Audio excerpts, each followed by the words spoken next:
तर इथेनॉलच्या मुद्द्यावर नितीन गडकरींचा राजीनामा व्हायला हवा होता असं काँग्रेसचे प्रदेशाध्यक्ष हर्षवर्धन सपकाळ यांनी म्हटलंय। फडणवीसांकडे केसानं गळा कापण्याचं कौशल्य असल्यामुळे प्रधानांपेक्षा ते चांगलं कंट्रोल करू शकतील असं सपकाळ यांनी म्हटलंय। सीजेपीच्या आंदोलनाला मिळालेल्या यशानंतर राहुल गांधी यांनी अभिजित दिपके किंवा सीजेपीचं एकदाही नाव घेऊन अभिनंदन केलं नाही, या प्रश्नाचं सरळ उत्तर देणं काँग्रेस प्रदेशाध्यक्षांनी टाळलं।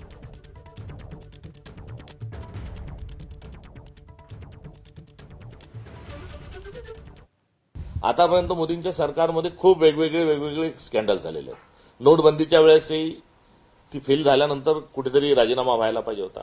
त्यानंतर संरक्षण मंत्रालयाच्या संदर्भात आता इथेनॉलचा फार मोठा घोटाळा आहे, त्या इथेनॉलच्या संदर्भात गडकरींनाही कुठेतरी त्यांचाही राजीनामा व्हायला पाहिजे होता।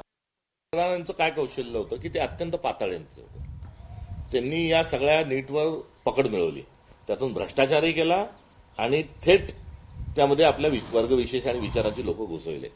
आता त्यांना रिप्लेस जर करायचं आहे तर त्यांच्या एवढाच पातळ्यांतर किंवा त्यांच्यापेक्षाही बेस्ट हँड कोण असेल असा विचार केल्यानंतर त्यामध्ये आपसूक देवेंद्रजींचं नाव येतच।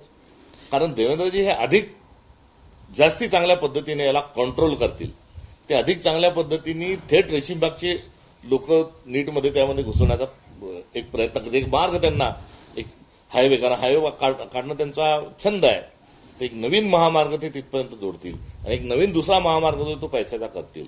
त्यामुळे या संदर्भात केसाने गळा कापण्याचं कौशल्य हे पूर्ण त्यांना आत्मसात असल्यामुळे धर्मेंद्र प्रधानांच्या ऐवजी जर देवेंद्रजी जर झाले तर त्यांना शिक्षणाचं, मी भविकरण म्हणणार नाही, पण शिक्षणामध्ये ज्योतिषशास्त्रासारखे विषय आणणं, शिक्षणामध्ये जो आधुनिक जो सगळं सायन्स आहे, आधुनिक जे विज्ञान आहेत किंवा वैज्ञानिकांचे जे सिद्धांत आहेत ते बाजूला ठेवून त्यांना मनुस्मृतीतले श्लोक वगैरे असं आणणं, हे त्याच्याकरता हा परफेक्ट असणारे व्यक्तिमत्व आहे। त्यामुळे त्यांचा विचार प्राधान्याने होईल।